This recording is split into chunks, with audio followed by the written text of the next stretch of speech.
Today is a day when we talk about personal development, personality development. But somehow or the other, this day, the 16th of December, is special to me. This is a day which I normally call the Day of Freedom. I agree. No global organization, no part of UNO, no human rights organization has designated it to be so. But yet to me, 16th of December is a day, a day of freedom. This is a day which I can hardly forget. In 1970-71, it was the culmination of our efforts to give dignity and freedom to the people of Bangladesh. And the subjugated country became independent, cut off from the tyrannical rule of Pakistan. And that despite the fact that President Nixon had threatened to bombard India with nuclear weapons.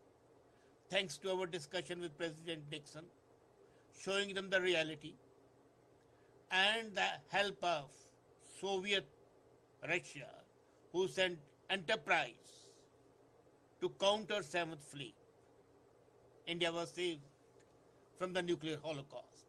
But whatever, this was the day when General Niazi surrendered unconditionally to General Jagdish Singh Arora.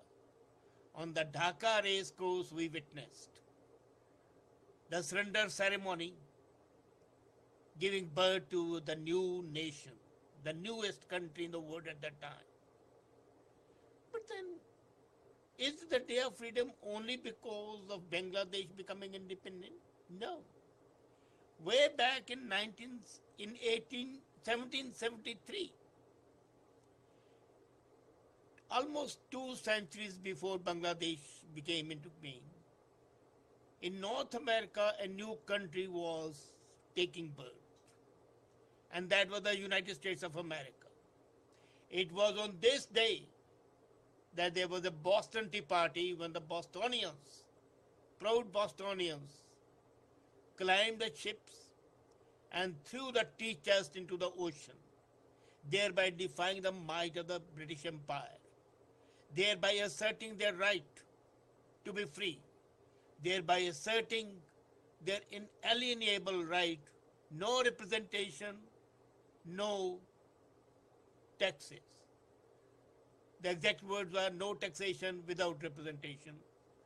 But that was way back in the mid-18th century, an assertion for the dignity, for freedom, for rights. It was on this day in 1944 that the Battle of Bulge was fought, the last-ditch effort by Nazi Germany to enslave the free world. And that was the beginning of the end of Nazism. In 1950, again, for the first time in the history of USA, state of emergency was declared because of the Korean War by President Truman. And he said so, we are going to build a citadel of freedom, the castle of freedom, the fortress of freedom. And from there, it inspired me to call this day the Day of Freedom.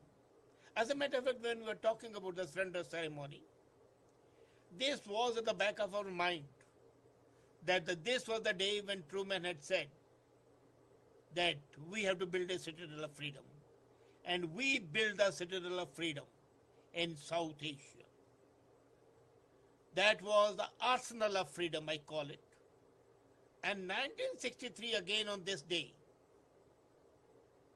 Martin Luther King gave a clarion call for the freedom of the people. And the first anti-segregation rally was organized by Dr. Martin Luther King, signifying once again, the desire, the innate desire to be free. And in 1991, for the first time in the history, UNO realized its stupidity and it rescinded and revoked an earlier resolution. In 1975, UN had passed a resolution calling Zionism as a form of racism. It was a very annoying resolution. It was an attack on the freedom of the people, especially of the Jews and their sympathizers. And then UNO realized its stupidity and its mistake. And in 1991, they revoked that resolution in 1975 and thereby said that Zionism is not a form of racism. What a great achievement for the anti-racist forces. And it was again in 1998, Saddam had invaded Kuwait. The Kuwaitis had been enslaved. And President Clinton ordered massive bombardment of Iraq, thereby sounding the death knell of colonialism in Middle East. I might have opposed the first Gulf War, but I did not oppose the bombardment at that time because Kuwait had to be free. And one more, in 2000 year, the first black Secretary of State was appointed, my friend Colin Powell, whom I met, and we are together on the same platform at World Economic Forum later on. And that was a day when the African Americans came of age, occupying the second highest office in power, though designation-wise is third highest. So this day, 16th of December, to me, is a treasure. It's a day of remembrance that nobody, no community, no group has a right to enslave others. As I would not be a slave, I have no right to be a master. And the people who try to enslave others ultimately go the way Yahya Khan has gone. They go the way the British Empire has gone. They might appear to be successful for some time, but ultimately the will of the people prevails. And the will of the people is to be free. The will of the people is to be emancipated. The will of the people is not to serve others by force. Slavery, enslavement, they exist even today. I marvel that millions of people are living in actual slavery, virtual slavery, apart from the countries being slaves. Slavery can be of diverse types. It can be political, it can be economic, it can be social. In India, in the tribal areas, the untouchables live a social slavery. In poor countries are economic slaves of the advanced countries. And the political slavery, we know what it is. To be slave is, in fact, a violation of human rights. I fail to understand that the so-called Human Rights Commission does not take comprehensive view of things and assures that neither the economic slavery, nor the political, nor the social slavery would be tolerated, because all of them are infringement of the basic human right to be free. to think and to act. Of course, the norms of decency and the norms of law have to be observed. But the law which encourages slavery, like the British acts in India, they were legal, but they were encouraging slavery of India. The Parliament of France, when they passed laws at Congo, were legal, but they were enslaving Congolese people, Niger people. But and that sort of a thing cannot be tolerated. It's infra dig, and it's right of every human being who is born to breathe in the fresh air. And that right cannot be trampled either by the heavy boots of the army or by the talks of the demagogues, the political demagogues. The human spirit is free, and we must ensure that it soars above all forms of restriction and constraints, that it has an ability, desire and capability to translate that desire into reality. And the desire is to talk, to write, to express oneself without hurting others, of course, without insulting others, of course, without abusing others, of course, their own will. The free will must be allowed to dominate, otherwise the human spirit will be crushed. The creativity shall be crushed. What we need is to think that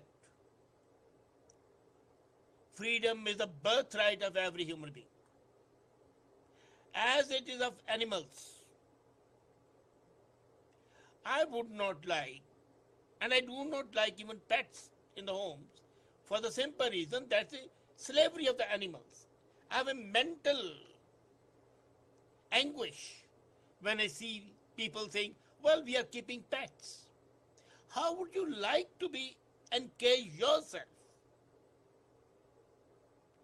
They say we are keeping them safe, we are loving them. Well, your master can love you, put you in a cage, love you all the time, give you good food. Would you be happy? It's better to be half naked. It's better to go part hungry or fully hungry. But to be able to roam and talk about the way I want to do. That is the human spirit's yearning, desire. And anything that injures it is bad. Coming back to the first point which initiated me into this day of freedom was the oppression, the murder of the intellectuals, the rape of millions of women, and in fact, the attempted genocide of the Bangladeshi culture.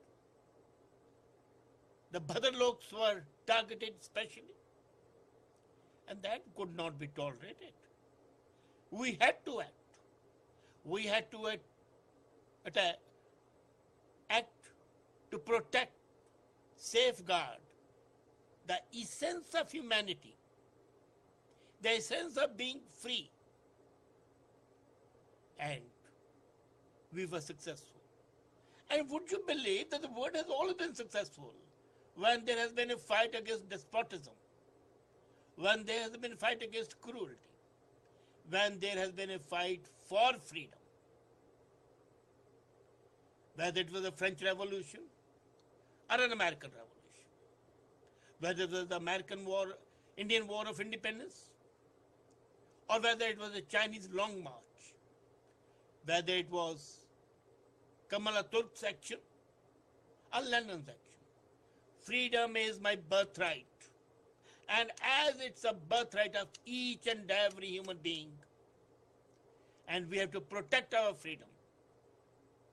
And 16th of December has shown, right from 1775, till today that most of the fights for freedom of humanity have either started on this day or been completed, that jobs had been completed this day. And that is why I call this day the day of freedom. As a French would say, vive la freedom. Long live freedom.